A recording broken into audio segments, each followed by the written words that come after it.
Right, that there is the Sharad Rao-led tribunal currently grilling Sarah Wanjiku, who is the secretary to Justice Njoki Ndungo, and earlier on the tribunal had grilled the secretary to Justice Philip Tunoi.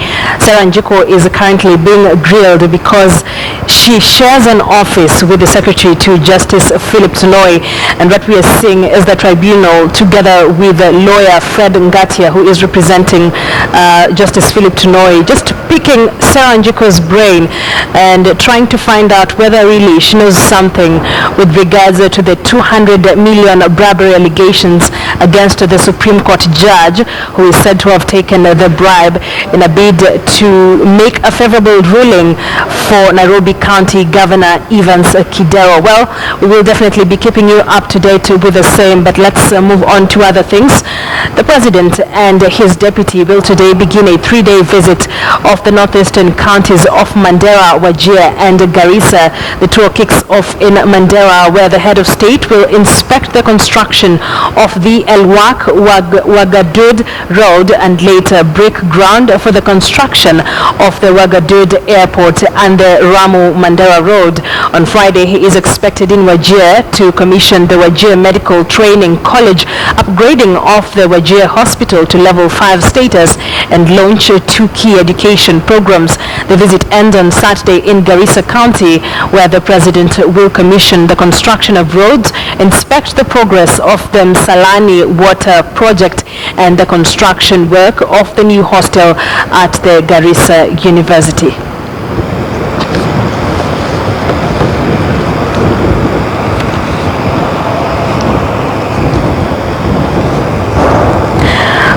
And now joining us from our city center studios is Salah Yakub Farah, who is an expert when it comes to matters to do with the northeastern region, just joining us to take a look at the implications this particular visit will have on the people of northeastern. Thank you very much for joining us on News Desk, Farah, and let's get straight into it. This visit by the president and his deputy, what kind of political implications are we expecting thereafter? Thank you very much for having me here.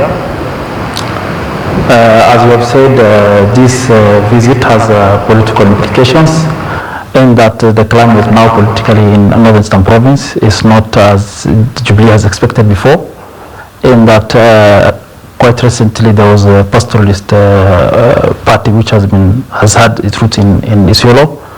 That can be an aspect whereby the Jubilee government is now trying to cool down the northeastern people, in that this is the party they belong to, Jubilee, and not another party. It might be a distraction from that party. That could be political aspect leading to this, in that there's also the issue of the refugee, whereby the Jubilee government is trying to repatriate the refugees. The visit of the president and the deputy could be seen as a way of drumming up support from the local leaders, because there's a divergent view on the repatriation of the refugees from people of northeastern province. Some want the refugees repatriated, others want the refugees to stay. So it can be that politically they are drumming up support for that also. So that is the political angle to this visit. That is the way we can interpret it anyway. Now, Farah, this visit comes at a time when, as you have mentioned, there has been a lot of dissatisfaction from those in the northeastern region and their leaders. And as we bring in the issue of refugee repatriation, most of the local leaders we spoke to were vehemently against this particular cause. The timing of this particular visit, are we going to see the duo get enough support as we head into the electioneering period? Because this looks like the aim of this particular visit. The timing itself is quite wanting, but is a welcome. It's wanting because the absence of the president from the region has been a question in the minds of a lot of northeastern people resident. As you know, the region has had a lot of terror attacks, 3-4 incidents which were big enough to call for the president visit, to have his comfort there. We have seen the president going to Kabedo when there was an attack. We have seen the president being in Westgate. We have not seen the president in the attack of Garissa University. We have not seen him in the Mandera attack. We were asking ourselves, where is the president in this time of need? should we actually listen from the president, see the president just talk on the TV, but we wanted to have his presence there. So the timing itself is wanting, but it's a welcome in that it's better late than never.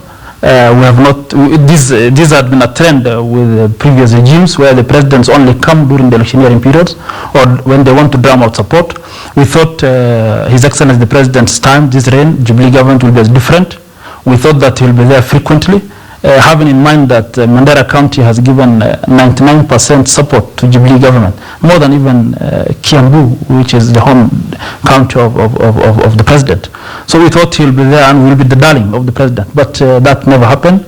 So the timing can be wanting and is a question to be asked, but it's a welcome. We really want the president to be there. We want him to frequent us more than we expect.